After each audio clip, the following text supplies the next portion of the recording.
see it too. This is a very famous Ontario landmark here on the right. Oh, yeah. It's where you go to get all things Apple. Here it Pie, comes. apple It's cobbler, peeking over the edge of the building. Hello, Big Apple. Hello, Big Apple. There it is. Happy as ever. Hey everyone, so I recently returned back to the US after a couple of weeks in Ontario, Canada, where we were recording some extra parts for the electroacoustic opera project. So I wanted to create a little update for you now to share everything that happened over the last couple of weeks.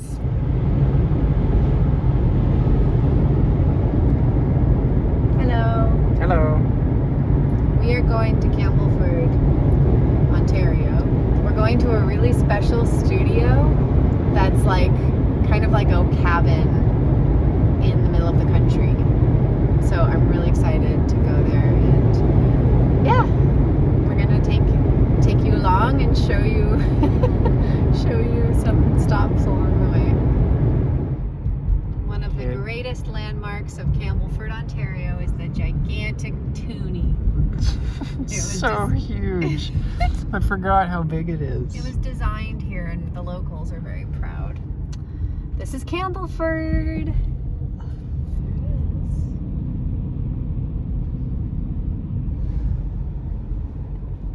Very fond of this little town. So crazy being back. We're gonna make a special stop at one of my favorite places in the whole world, which is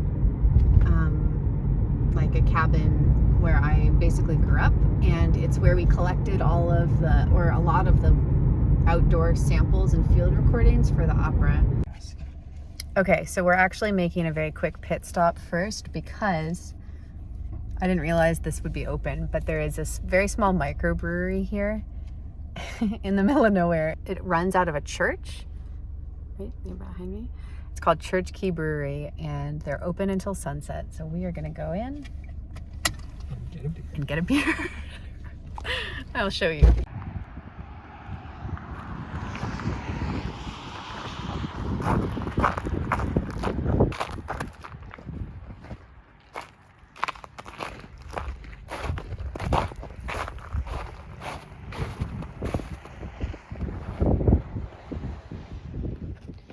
All right, we have the Church Key Holy Smoke.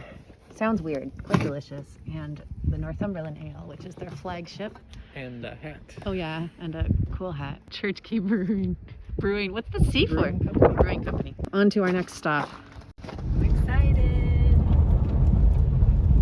What's that Winnie the Pooh sign? Oh, it is that way, the Pooh sign. The 30-acre wood. Oh my gosh. That's so cute. Here we are. So many trees. There's the water. Not frozen over like it was last time. Very high water level. Oh my gosh. Yeah, that's crazy. It's like many feet higher than normal. There are the canoes. We made it. Time to explore.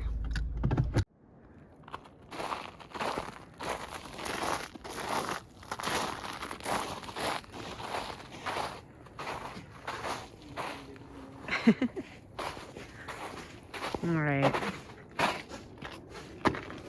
This is the spot. Pretty spectacular.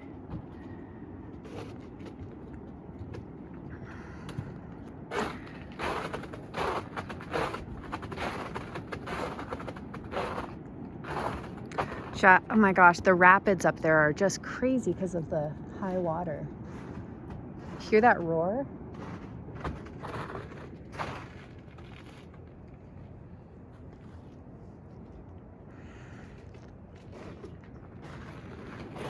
So fun. Yeah, that current. It's incredible. So this was a really special trip for me on many levels because I not only got to go and work on this project and work with some amazing musicians, but I also was able to return to my hometown where I grew up, which it's been many years since I've been able to visit and go there. So yeah, it was many layers of awesomeness all wrapped up into one trip, and it was really, really exciting to just reconnect with some familiar places and also with the origins of this opera, because the very first sounds that I ever captured and recorded for this project were recorded on a lake in the middle of winter in rural Ontario. There's this place, cabin right on the water where I grew up. I spent all of the summers of my childhood. And the last time that I was there, which was, I guess, in 2018 or 2019, the river was frozen solid, and I had my Zoom field recorder with me, and I spent hours just cracking pieces of ice, throwing pieces of ice out across the frozen river and recording all of the sounds of ice cracking and snow footsteps and splashes into the water and things like that. And those recordings are in a big way what started this project. There's a scene in the opera called They Call It Water, and I've talked about it a little bit before, but it's kind of about a couple of different things. It's about this period of time in the middle of the night between about, midnight and 2 a.m. where everything is still and quiet and dark. And I heard this story talking to one of my students a long time ago now about how in her family, there was this story about how that period of time was called water. It was just referred to as water. And I always found that really beautiful and intriguing. And she told me this story reflecting back on this still, calm, dark period in the middle of the night.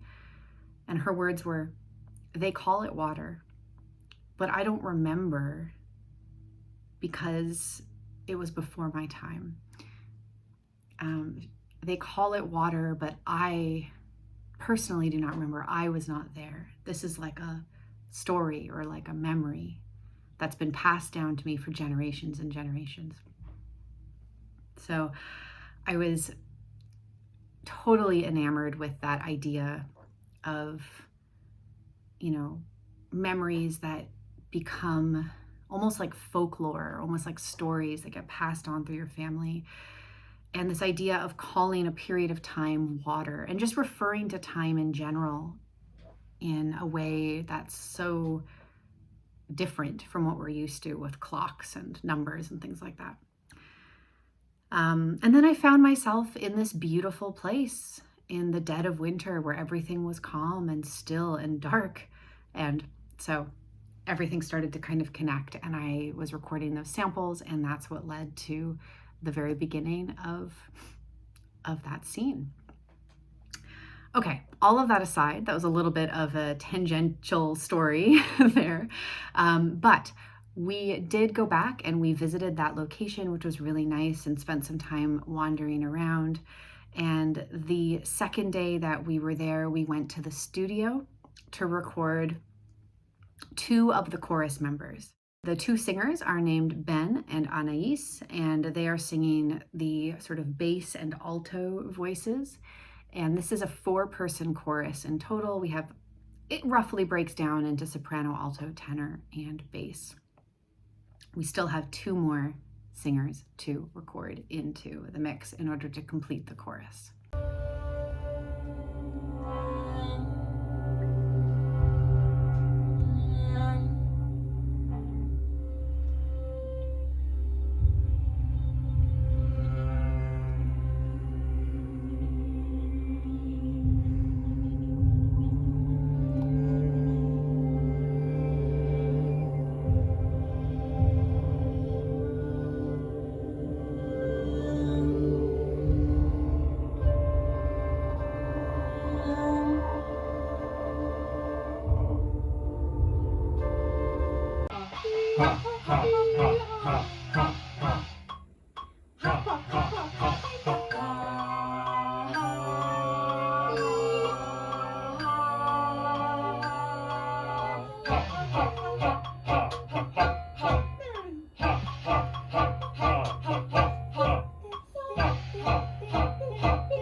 Now, the thing that was so special about this recording is that it took place just a few miles away from where I grew up.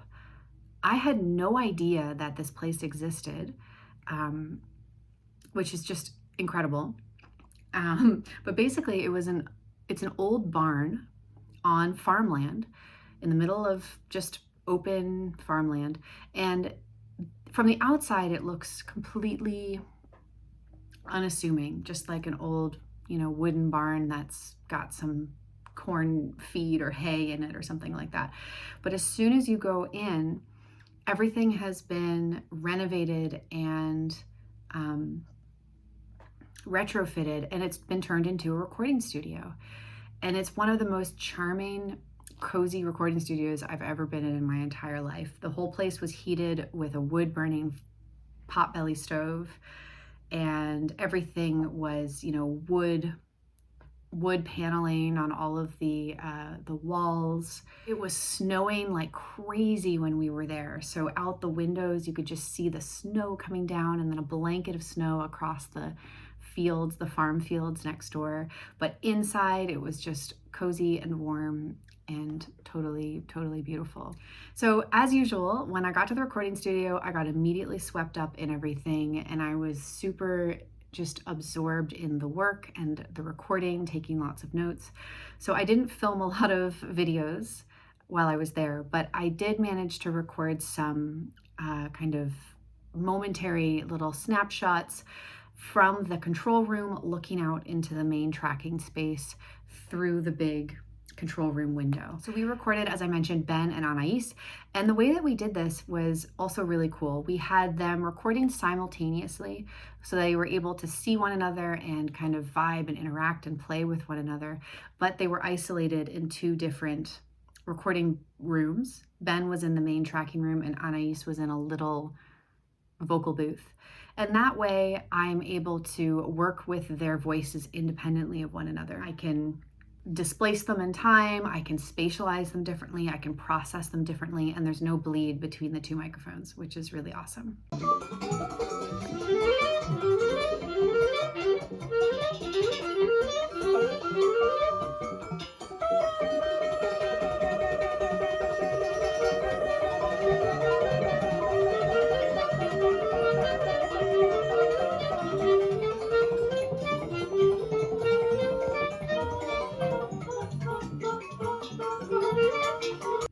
Another thing that was really, really fun about this project, or this part of the project, is that the chorus in general has always been a fairly improvisatory kind of character and part of the composition.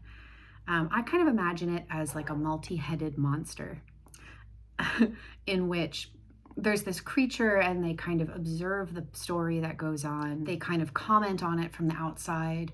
Sometimes they interfere a little bit, they meddle, they kind of nudge characters here and there. And then there's also this dynamic within the creature itself, because it's a multi-headed monster. And so sometimes it kind of, eggs itself on and like wants to pull apart, so we feel that tension. Other times it wants to really kind of move together and be one unit. So I communicated all of this to the singers. I gave them all different parts that were notated more or less traditionally. Some of their scores were fully notated, note for note. Others, the entire score was just a series of text-based instructions, kind of guiding them through how to listen and what to do and how to interact with the improvisation that they were going to do. And others still were kind of a hybrid between those two. And like the recording sessions that we did in California with Tim and Vinny and Julia, for the most part, we did multiple takes with everything, where the first take was kind of like a base where they played everything that was notated very precisely.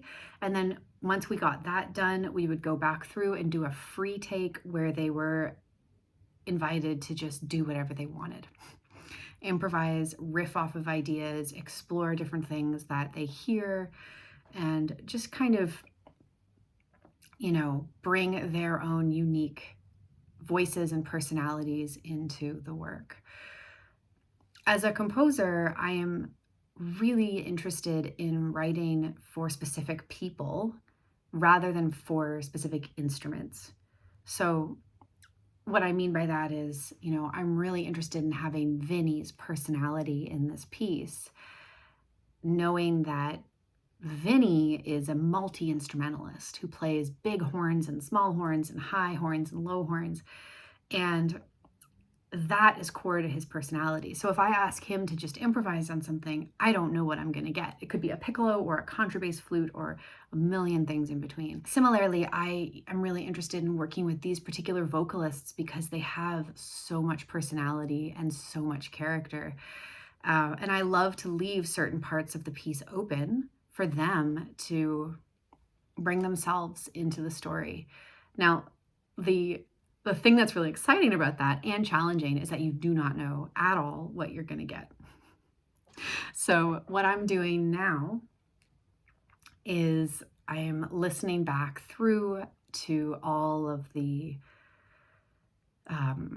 recordings that we captured, and I am basically making decisions about which versions and which moments I'm going to use in which place in all of the different scenes, and also which microphones I'm going to use for each of those moments. So I'm taking about 100 or 150 tracks and I'm distilling it down to be about 40 to 50 tracks per scene, which is still a lot, but definitely, a lot more reduced. This recording session was so fulfilling and exciting for me, and I can't express how amazing it feels with each new element that gets added. We get one step closer to this project kind of coming to life, and especially adding in the voices, it just jumps up like 10 steps or something like that for me, because the voices, the other instruments I was able to kind of approximate with MIDI and stuff like that, but there's no way of really doing that with a human voice in a convincing way. So adding in the voices is just bringing things to life kind of immediately. Looking forward over the next couple of weeks, I am going to finish up all of the placement and the selects and the editing from these sessions.